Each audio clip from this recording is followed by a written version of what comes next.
Look, I'll admit it. I may have been a little skeptical about Riley Leonard when Notre Dame added him in the transfer portal, but after all the buildup this offseason, which culminated in Leonard leading the Irish down the field in a game-winning drive on the road against Texas A&M, I am a firm believer that he is the perfect fit for the Irish this season. All that and more in today's mailbag edition of Locked On Irish.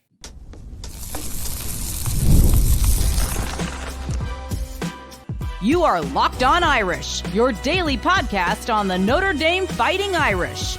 Part of the Locked On Podcast Network, your team every day. Hello and welcome to episode number 300 of Locked On Irish with me, Tyler Wojciak, as the host. I'm a Notre Dame alum and producer at Fox Sports, and I cannot believe this is already my 300th episode in just a year and a half of doing this show. But hey, I am thrilled to have you here with me on this Friday, September 6th, so happy Friday. And thank you for starting your game weekend right here by making this your first listen of the day. As always, we are free and available wherever you get podcasts, plus you can watch the full thing on YouTube as well. If you are watching along on YouTube, remember, give this video a thumbs up and subscribe to the channel. Or if you're listening to the pod, please rate the show 5 stars, leave a review, and of course, subscribe. Today's episode is brought to you by Gametime. Download the Gametime app, create an account, and use code LOCKEDONCollege for $20 off your first purchase.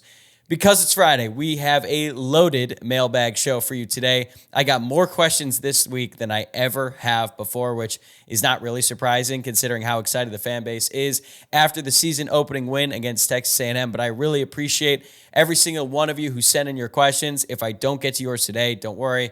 I'm going to be doing a mailbag every single Friday throughout the rest of the season. So keep sending yours in, and I promise I will get to them eventually. But let's get right into it because we have a bunch to get to. First one. This is from @StanEKD, or maybe it's StainKD. Either way. Is Riley Leonard already better than Sam Hartman? Okay. I don't think it's fair to say that after just one game, especially one in which Riley Leonard's stat line wasn't particularly great. He finished 18 of 30, 158 passing yards, 63 rushing yards, and 0 touchdowns. And I also think Notre Dame fans are very quick to forget just how good Sam Hartman was at the beginning of last season.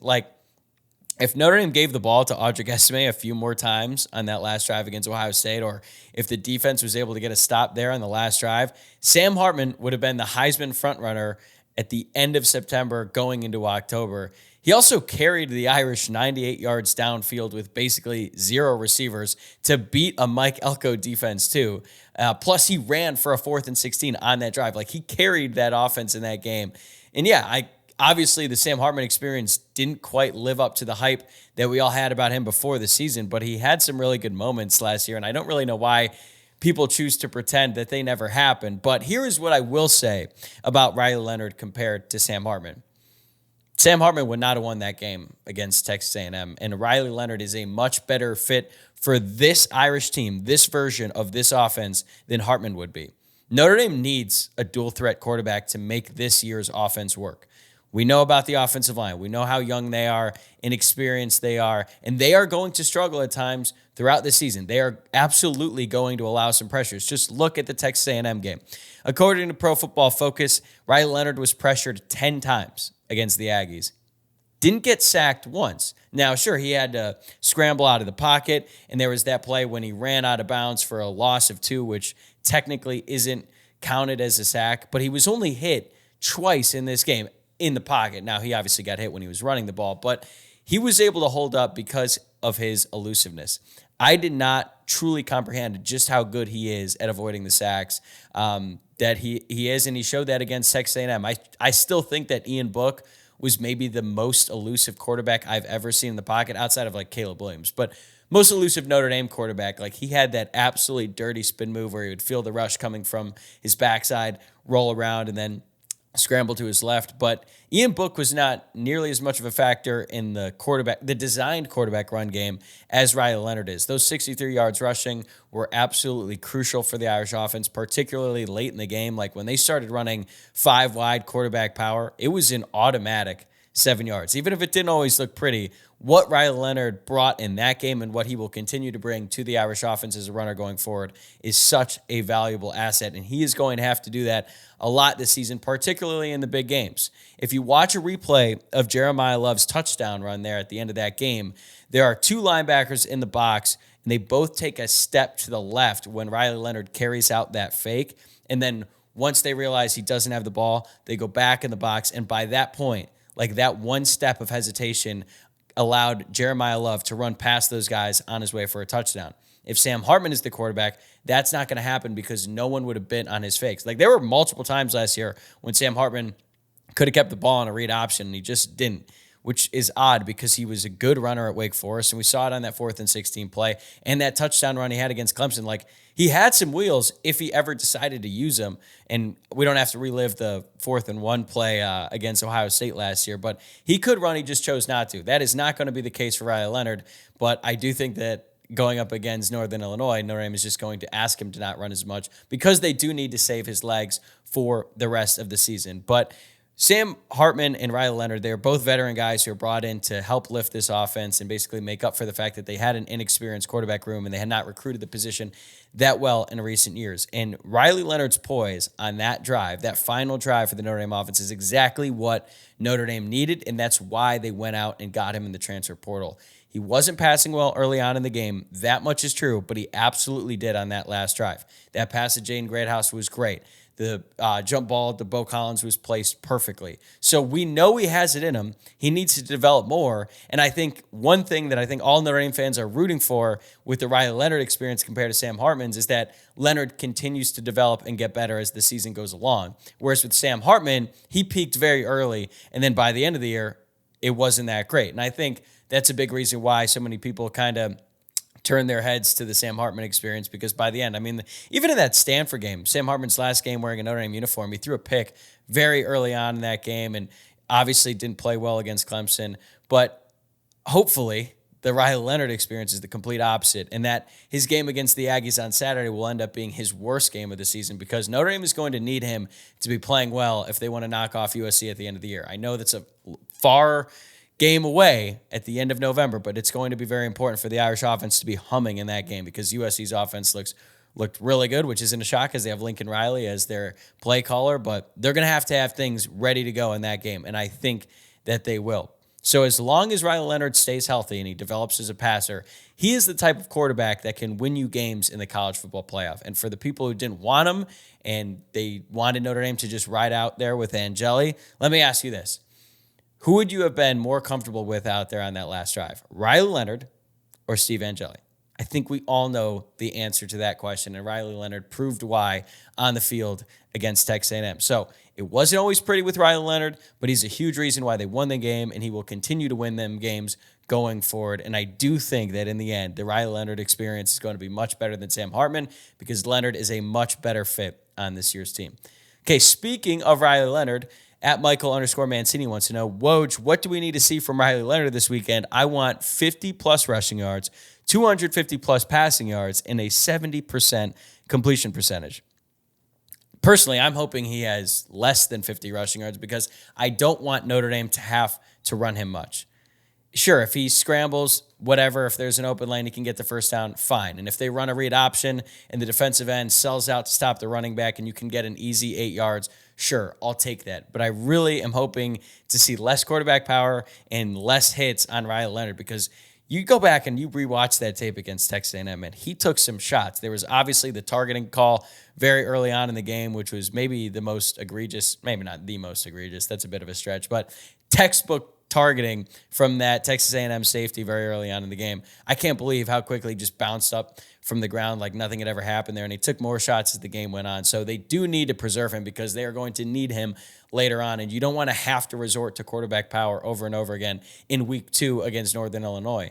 That's how you end up getting your starting quarterback hurt. So I want less rushing yards, but that's a good thing. And I would be very happy with 250 passing yards. I'm a little bit less concerned with the 70% completion percentage because I'd rather see him push the ball downfield a little bit and throw some passes that aren't necessarily high percentage. The most important thing I want to see from him is convert on some third and longs where he has to fit the ball in a tight window because the strength of this Northern Illinois defense is their secondary. They were 6th in the country in pass yards allowed last year, and they brought all their starters back. Notre Dame still should have more talent than them on the outside, but these guys are not going to make it very easy on Riley Leonard, and I'd like to see him make some plays that aren't easy. like show that you have some NFL ability. Make sure that you can show some scouts that, hey, like it doesn't always have to be perfect for him to make an NFL caliber throw. So I would really like to see that in this game. I don't think it's going to be perfect. This is still a developing offense, specifically on the defensive line, and then the relationship between the quarterbacks and the wide receivers. Like Riley Leonard looked like a guy who missed all of spring practice and hadn't played live football in 11 months in that season opener. And I don't think that all of those problems are just going to go away after one game, even though Notre Dame is going up against a MAC team. It's going to take some time, but I think that we need to see real evidence that he is going in the right direction as a passer, because those were some of my concerns about him when he came over from Duke. And I think that there was nothing really in the first half of that game that made me feel a whole lot better. But then what he did in the second half really made me feel optimistic about what he can do and how much he can develop as the season goes on, because he clearly developed within that game. And considering Notre Dame's schedule eases up and they aren't going to go up against defenses as good as Texas A&M every single week, I think he's going to get better as the year goes on. And I think that by the end of the year, we're going to be talking about Riley Leonard's passing game much differently than we are today. Okay, we got a ton more questions to get to, and coming up after this, it is time for me to address the haters who were taken aback by the mere suggestion that Notre Dame could potentially have a lackluster performance against Northern Illinois. Today's episode is sponsored by LinkedIn. When you're hiring for your small business, you want to find quality professionals that are right for the role. That's why you have to check out LinkedIn Jobs. LinkedIn Jobs has the tools to help find the right professionals for your team faster and for free. Speaking from my own experience, I know that whenever we're looking to make a new hire, we use LinkedIn to help find the perfect new team member, and it's so easy because LinkedIn does the heavy lifting.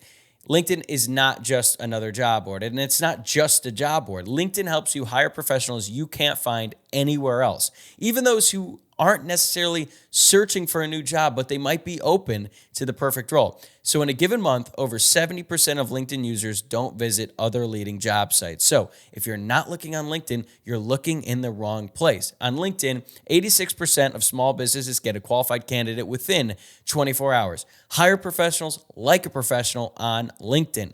Post your job for free at linkedin.com/lockedoncollege. That's linkedin.com/lockedoncollege to post your job for free. Terms and conditions apply. Okay, our next question comes from @Willie_McBride, and bear with me because it is a long one. I love the way that he sets this up. Here's a question.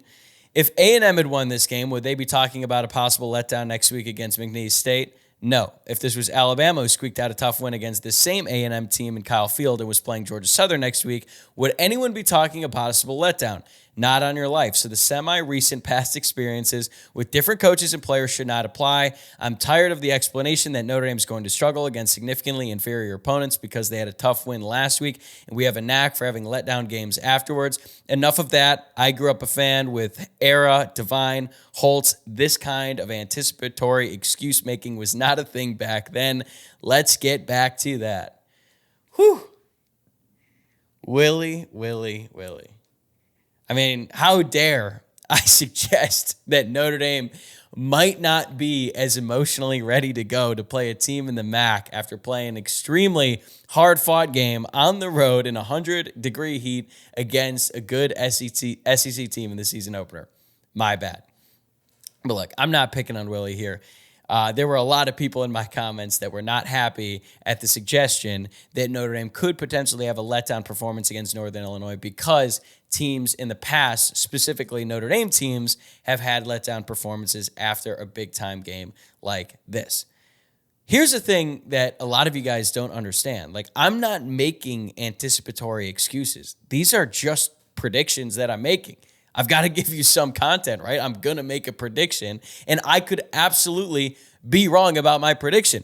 But in order to make an informed prediction, I rely on stats and research, and history tells us that this is a spot where Notre Dame might not play their best. And it's not just Notre Dame. Other college teams around the country have letdowns all the time. Not to mention, Willie, the fact that the two teams that you mentioned, McNeese State and Georgia Southern, aren't nearly as good as Northern Illinois, who brings back 18 starters, and they were a favorite to make it to the MAC championship in the preseason. Yes, this team is still not anywhere close to the level of talented that Notre Dame is, but still, they're a veteran group, and they could potentially pose problems against Notre Dame. Like, I guarantee you, back in 2022, if anyone had said, yeah, I think Marshall is going to upset Notre Dame, you would have called them insane. And guess what happened? They lost. This happens. These are 18 to 23-year-old kids, and the coaching staff is going to do everything they can to get the message across that they cannot let up in this game. But it's human nature to kind of take the foot off the gas a little bit. It's hard to bring that level of energy and enthusiasm into every single game. It's borderline impossible. And how many college teams every single year go out and dominate every single one of their opponents, even the ones that they're far better than? It doesn't always happen. Even Georgia struggled a couple games last year. I mean, they were on the ropes against South Carolina. They struggled against Auburn, who was terrible. They had some bad games. Even Alabama in the peak of the Saban days, they had some bad losses. Like, it was very rare for Alabama to go undefeated under Nick Saban. So it just happens. College football has some crazy outcomes, and I'm not even saying that Notre Dame is going to lose. I've been very clear that I think Notre Dame is going to run away with this game in the second half, and they're going to end up winning by double digits, but I wouldn't be shocked if there's not coming out clicking, particularly on offense at the start of the game. I'm not worried at all about this defense. Like, the defense is going to shut down Northern Illinois. That is, I feel very good about, but I wouldn't be surprised if the offense takes a few drives to really get going. And for those of you that think Lou Holtz's teams were immune to letdown games, let's do a little history lesson. 1987, Lou Holtz was the coach. Notre Dame beat number 11 Alabama 37-6 on November 14th. What happened the next week? Oh, they lost to unranked Penn State 21-20. 1988, no letdowns. I'll give you that. 1989, beat number 2 Michigan 24-19 very early on in the season. Next week, they barely beat unranked Michigan State the very next week. 1990, they lost to unranked Stanford at home 36-31, coming off ranked wins against Michigan and Michigan State. That Stanford team finished 5-6, by the way. 1993, see, I didn't even want to do this, but you're making me do this. Not you, Willie, but everyone else who's been giving me hell the past few days. Knocked off number 1 Florida State in the game of the century. What happened the following week? I think you know the answer. And this is not even to disparage Holtz. He was an amazing football coach, arguably the greatest coach in the history of Notre Dame. But the point is that even teams who are coached by one of the best with a bunch of talent can be susceptible to letdowns because it's human nature. Hopefully that's not the case with Notre Dame. I really hope it's not. I hope they come out and dominate, and I would be ecstatic to come on the pod next week and be like, I was completely wrong. This team is laser focused. They're ready to go. I'm an idiot for even suggesting that Northern Illinois could contend with this team. I would love that, okay? But I'm making a prediction, and I don't think that's going to happen. So that is my response to Willie and a lot of other people who are not so happy. Okay, moving on. Speaking of trap games, at Jack Burke 24, which trap game on this schedule is your biggest concern? To be honest with you, I don't really think that there's a true trap game in the sense of like Notre Dame has a big win and then the next week they're, in danger of losing, because I think they might have a slow start, but they're not going to lose to Northern Illinois. But Miami of Ohio is a game that I brought up during preseason awards with Luke Smith. Like, I made the point that they could be tricky just because they have a really good defense. They have legit dudes on their team. So, yes, it's a MAC school, but they had their best season ever last year. Chuck Martin is going to have those guys ready to go. But I don't think Miami of Ohio is going to beat them. I could just see that being a close game at some point in, like, the second half if Notre Dame doesn't come out ready to play. I mean, if Louisville is a trap game, then we've got serious issues here. That should not be a trap game. That should be a revenge game. Notre Dame should come out on fire in that game to make up for what happened last year. But Louisville has just given Notre Dame some trouble since they started playing each other once Notre Dame became like a partial member of the ACC. They played Louisville 4 times in the past 10 years, and they are 2-2 with 2 pretty ugly wins. So obviously they got smacked last year in 2023, and then you go back to that game in 2020, the COVID year. Notre Dame won that game. I don't remember the final score. I think it was like 14-9. It was hideous. It was an ugly game, one of the sleepiest games ever, but they did get the win in that, and that Louisville team was not good. And then 2019, they opened the season against Louisville. Louisville was terrible the year before, and I thought they were going to smoke them.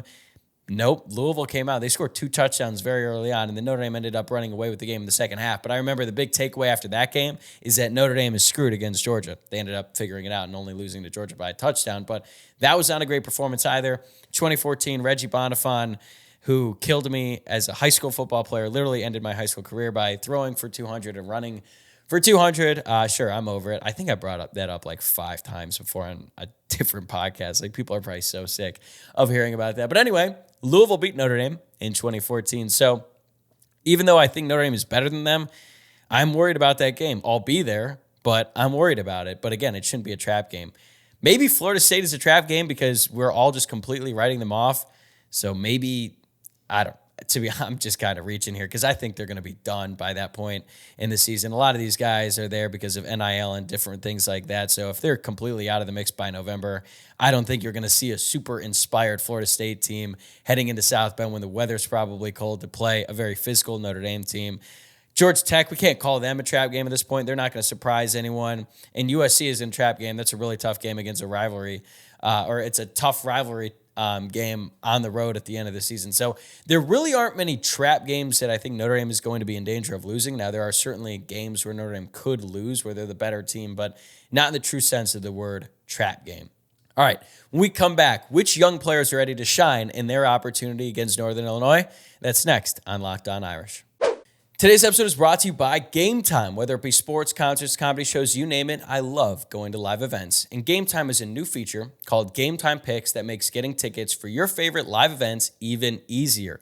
Gametime Picks filters out the fluff to show you incredible deals on great seats so you don't have to waste time searching through thousands of tickets. The great thing about Gametime is the curation makes it easier to save more on sports, concerts, comedy, theater, etc. And just recently, I decided to go to a show at the legendary Comedy Store in West Hollywood at the very last minute. But Gametime made it easy to buy my tickets, and I ended up having a great time, all thanks to Gametime. My favorite thing about the app is you get a panoramic view from your seat in the app before you buy, and then you can buy tickets in seconds with just 2 taps. Take the guesswork out of buying tickets with Gametime. Download the Gametime app, create an account, and use code LOCKEDONCollege for $20 off your first purchase. Terms apply. Again, create an account and redeem code LOCKEDONCollege for $20 off. Download the Gametime app today. Last minute tickets, lowest price guaranteed. Okay, I feel like I've been going way too long on all these questions, so we're going to go through these a little bit quicker here to round out the show. So at Sean O'Brien 7, would Holden Staes have started last week if he were still with Notre Dame? I think most people would say yes initially, but honestly, no, I don't think so. He didn't even start for Tennessee in their season opener. That would be Miles Kitzelman, a transfer from Alabama. Staes did finish the game with 2 catches for 13 yards, but Tennessee absolutely smoked Chattanooga, and Holden Staes was really not a part of the offense. And to be honest with you, a big reason why Holden Staes left is because Cooper Flanagan and Eli Raridan were taking some of his reps away at the end of last season. So considering the growth that those 2 guys have made in their careers, and particularly over the last year at Notre Dame, I think Holden Staes would have been a good piece to have for depth purposes. Like, we know he has talent. He put up that huge game against NC State, so it's not like he's just void of ability. But I just honestly think that Eli Raridan and Cooper Flanagan are better. I would like to see a little bit more from the tight ends in this game. Cooper Flanagan did have a nice catch on that corner route. He had a great block on Jeremiah Love's touchdown run, but we didn't see much from Eli Raridan. Notre Dame could absolutely have used their tight ends, especially on third downs. I don't think we're going to see a ton of Mitchell Evans in this game as he still recovers from his torn ACL. But no, man, I really don't think Holden Staes would have started on this team. Okay, next up, at CS Janice, who will be the first Notre Dame player to record their first career touchdown? He says he's going with Christian Gray. That is a bold call, CS Janice. I would say the safe bet is Aeneas Williams because he plays running back, and if Notre Dame is up big in the second half, Aeneas Williams could have a chance to get the ball and run in for a touchdown. So that's the safe pick. But I love that CS Janice is basically predicting Christian Gray is going to get a pick 6 in this game. Hey, I would love that. I said before the season that Christian Gray is going to end up leading the team in interceptions. Now I'm already not feeling that great about it because it looks like Xavier Watts is just going to pick up right where he left off. Already has 1 interception this season after having 7 last season. So we're going to have to wait and see. Gray did have a great shot at getting an interception, maybe even a pick 6 against Texas A&M on that 4th and 2, but he knocked it down. We'll take it because it ended the game. Here's a wild card, though, for you. KK Smith on a deep shot, because we know that Jordan Faison is going to be out for this game and probably next week, maybe even the next 2 weeks as well. KK Smith is the next man in at wide receiver, and even though Notre Dame is going to rotate guys a lot, I wouldn't be surprised if KK Smith goes out there, maybe runs a slot fade. The Northern Illinois defense isn't going to be keying on him because they don't know who he is. He's never really played meaningful snaps for Notre Dame before. And then he just like goes out there and scores a touchdown. It is not lost on me that Mike Denbrock mentioned KK Smith. He was the second person he mentioned as Notre Dame's best deep threat behind Chris Mitchell.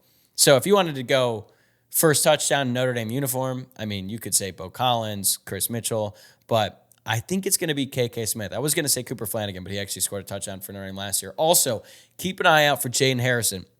Heard a great stat on Irish Illustrated Insider that out of 50 kickoffs for Northern Illinois last season, only 8 were touchbacks, which means that Notre Dame is probably going to have some shots here. Maybe not many, because I don't think the defense is going to be scoring points. But if they give up a couple field goals and then they get the ball at the start of the game at half, watch out for Jaden Harrison. That's all I'm going to say. I could absolutely see him returning one to the house in this game. Okay, at Nathan Coleman, 45. Which backup player are you most excited to see on the field, assuming that Notre Dame blows out Northern Illinois? I mean, Jaden Osbury, but he's not really a backup. He only played 17 snaps against Texas A&M, but that's probably going to be changing here real soon because he was all over the field. Like, he is just so good. And Notre Dame just has 5 really good linebackers, so they're going to have to rotate him in. And Jack Kaiser is obviously going to take the bulk of those snaps. But I was so impressed with what Jaden Osbury did. Like I said, he was not out there often, but when he was out there, he was all over the ball. His great instincts, great athleticism, just can move sideline to sideline. Like, he's an awesome piece for this Notre Dame defense. And I think that as the season goes on, they're probably going to have to tighten up that rotation a little bit. Probably not in this game, though, because they're playing Northern Illinois. Like, you could constantly rotate these guys in and out. But I'm excited to see him. If we're talking about a true backup, though, Bryce Young on defense. He's an absolute monster. He's on the kickoff team, and he's 6'7", 240-plus pounds or whatever he is. He's a freak of nature. And the fact that he came in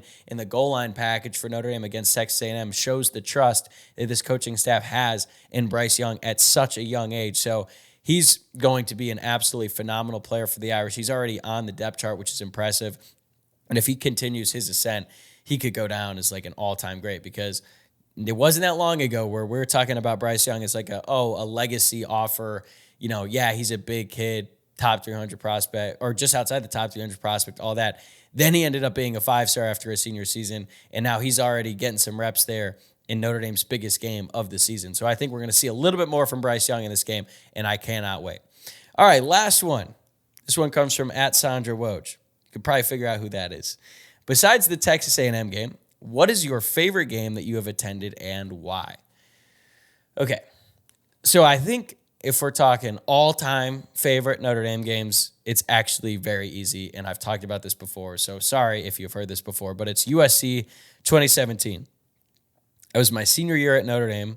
It was an absolutely perfect weather day. Notre Dame absolutely handled USC, like the most dominant Notre Dame win over USC in my entire lifetime, and those were 2 pretty good teams. Like, that was the Sam Darnold year, so it wasn't like they were beating up on USC when they were at their worst. That was a good team in a big game, and Notre Dame dominated them from start to finish. I remember the tailgate in Legacy Village before the game was all time, because the game was played in the middle of October, and it was like 78 degrees in South Bend. You don't get that very often that time of year. And as a matter of fact, I think all the good weather that we had for that year, my senior season, was spared in that game, because every single game after that was horrendous weather, like Wake Forest, NC State, Navy. It was cold and rainy for all of those games, but you know what? I'll take it, because that USC game was so fun. After the game was a blast. At the time, everything still felt attainable for that Notre Dame team. They only had 1 loss against Georgia, so it felt like they were back, especially coming off to that abysmal 2016 season. Like, that was just an all-time night in that stadium. So, best game ever. That's got to be it for me. Plus, I was a student, so it was just a different level of fun. For going games away from Notre Dame Stadium, which I think is actually what this question intended to ask, if we can count Wisconsin in 2021 as a road game, that's certainly up there. That fourth quarter was so much fun in Soldier Field, and then we kept the party going at Rinaldi's in Chicago, and then you got the Chris Tyree touchdown, the Jack Kaiser pick six to put it away, Drew Pine coming in. I think he threw a touchdown pass. That kind of feels like a fever dream now looking back, but that was a ton of fun. But also, I got to say, Dublin last year, I mean, that was just an unbelievable sporting experience that transcends just Notre Dame games for me. Being able to go to Ireland for the first time with my family, see so many of my friends who I graduated with, and then the stadium itself was awesome. Notre Dame destroyed Navy. It wasn't even your typical Navy game where it's like kind of just brutal to get through because they're running the triple option. No, that was an awesome experience. But yeah, those are definitely up there. I got to mention UCLA. That was what? When did Brady find Samardzija? Oh, yeah, 2006. Pretty boring game, but when Jeff Samardzija broke open that touchdown, that was an all-time moment for me as a kid, too. Plus, I was 10, and I was so obsessed with Notre Dame football already, and that was like, when they were good for the first time in my childhood, so that's an all-timer, too. But a lot of great games, a lot of fun. I've been fortunate enough to go to a bunch of them, but I have to say, man, that Texas A&M game was up there at the very top, and I'm hoping that when I go to the Louisville game, it's pretty anticlimactic. They win. And when I go to USC at the end of the year, it's just anticlimactic and they win. And then maybe at the end of the year, we're talking about a playoff semifinal game that Notre Dame wins. And maybe that takes the crown for my favorite game that I've ever attended. But that is a wrap for episode number 300 of Locked On Irish. Thanks again for making this your first listen of the day. And before we go, I just wanted to say thank you to everyone who has tuned in since I took over as the host of this podcast.